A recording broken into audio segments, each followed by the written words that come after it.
அதிமுகல இருந்து யாரெல்லாம் போறாங்களோ அவங்க எப்படி வந்தாங்க, கட்சிக்கு வரும்போது எப்படி வந்தாங்க, எப்படி அவங்களோட பேரும் பொருளாதார ரீதியாக வளர்ச்சியும் அவங்களோட அறிவும் ஆற்றலும் எப்படி வந்து அதிமுகனால செதச்சி அவர் ஒரு தலைவராக வந்தாங்கன்னு அது விஜயபாஸ்கர் அவர்களா இருக்கட்டும், எம்ஆர் விஜயபாஸ்கரா இருக்கட்டும், டாக்டர் சி விஜயபாஸ்கரா இருக்கட்டும், எல்லாருக்குமே யாரெல்லாம் போனாங்களோ அவங்க எப்படி வந்தாங்க, எப்படி நம்ம கட்சினால வளர்ந்தாங்கன்னு எல்லாருக்குமே தெரியும். வெற்றி தோல்வி என்பது வாழ்க்கையிலேயே சகஜம். அரசியல் வாழ்க்கையிலே பொதுவாகவே நிறைய கட்சிகள் அம்மாவே தோத்து போயிருக்காங்க. அதிமுக வந்து 4 சீட்டு வாங்கின காலகட்டத்திலும் வந்து வலுவாக அந்த கட்சி வந்து சில தலைவர்கள் இருந்து அந்த கட்சியை வழி நடத்திருக்காங்க. இவர்களுக்கும் நல்ல எதிர்காலம் இந்த கட்சியில இருந்திருக்கும். அவங்க ஷார்ட் டேர்ம் கேம்ஸ்க்காக இப்ப என்ன பண்ண முடியும், இப்ப என்ன கேஸ்ல இருந்து தப்பிக்க முடியும்ன்றதுக்காக விஜய் அவர்கள் பின்னாடியும் புஷி ஆனந்த் அவர்கள் பின்னாடியும் போயிருக்காங்க. அவர்களே அவங்களோட தவறை உணர்ந்து நிச்சயமாக வந்து எடப்பாடி அவர்களை வந்து மன்னிப்பு கேட்பாங்க. இன்னொன்னு வந்து விஜய் அவர்கள் வந்து தூய சக்தின்றாரு, தீர்ந்த சக்தின்றாரு.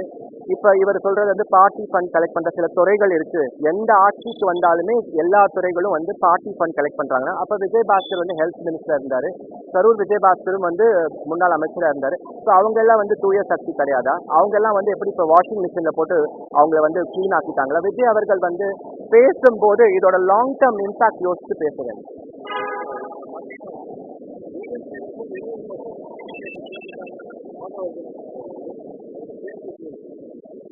ஆதவ் அர்ஜுன் அவர்கள் வந்து புதுசா அரசியலுக்கு வந்திருக்காரு. அவங்க வந்து ஒரு என்ன சொல்றது, ரொம்ப ட்ரெண்ட் ஆகிறதுக்காகவும் ஹேஷ்டேக்காகவும் இன்ஸ்டால அரசியல் பண்ற ஒரு கட்சியா தாவேக்காவை நான் பாக்குறேன். நீங்க மக்களுக்கு நல்லது பண்ணி உங்க தேர்தல் வாக்குறுதியை நீங்க வந்து நல்லபடியாக செயல்பட்டு மக்களை சந்திச்சு மக்களோட மனுக்களை வாங்கிட்டு நீங்க மக்களுக்காக என்ன பண்ணீங்கன்னு நீங்க சொல்லலாம். இப்ப நீங்க சிங்கப்பெண் டாஸ்க் ஃபோர்ஸ் நீங்க பேசுனீங்க, கரூர்ல வந்து சிங்கப்பெண் டாஸ்க் ஃபோர்ஸ் பத்தி பேசுங்க. அம்மா பல ஆண்டுகளுக்கு முன்னாடி வந்து ஆல் விமென் கமாண்டோ ஃபோர்ஸ் கொண்டு வந்தாங்க, ஆல் விமென் போலீஸ் ஸ்டேஷன் கொண்டு வந்தாங்க, அதே மாதிரி பிங்க் பேட்ரோல் கொண்டு வந்தாங்க.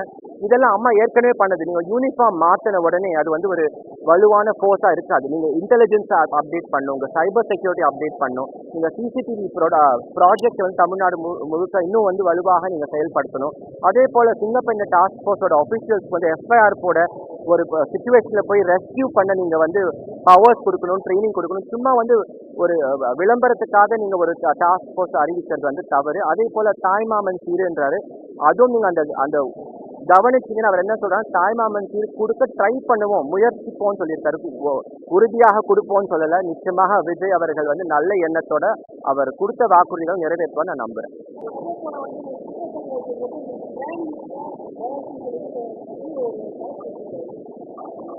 வாய் திறக்காத முதலமைச்சர்னு சொல்றாங்க, அவர் வந்து வருத்தப்படுறாரு. ஆனா வாய் திறந்தாலே எனக்கு ஏதோ வாயில வந்துரும்னு சொன்ன முதலமைச்சரும் இவர் தான்.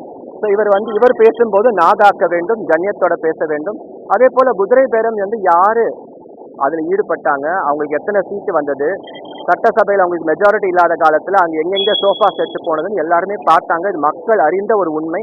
அதை பத்தி நம்ம இப்ப பேச வேண்டாம். அவங்க எப்படி ஆட்சி கொடுக்குறாங்கன்னு பார்க்கலாம். என்னை பொறுத்த வரைக்கும் அதிமுக இன்னும் வலுப்படுத்துவோம். நிச்சயமாக மீண்டும் ஆட்சிக்கு வருவோம். புரட்சி தலைவி அம்மாவும் புரட்சி தலைவர் எம்ஜிஆர் அவர்களோட வழியில் வர அண்ணன் எடப்பாடியார் மீண்டும் முதலமைச்சர் ஆவார்.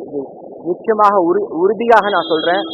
எந்த கட்சிக்கும் வந்து நம்ம வந்து ரைட் ஆஃப் பண்ண முடியாது. தமிழகத்தில் இந்த அதிமுக முடிஞ்சு விட்டது, திமுக முடிஞ்சு விட்டது, பாஜக முடிஞ்சு விட்டது, நிறைய பேர் வந்து அரசியல் விமர்சகர்கள் பேசுறாங்க. எந்த கட்சிக்கும் முடிவில்லை, அழிவில்லை. எல்லா கட்சிகளும் வந்து செயல்படும். தொண்டர்கள் இருக்காங்க.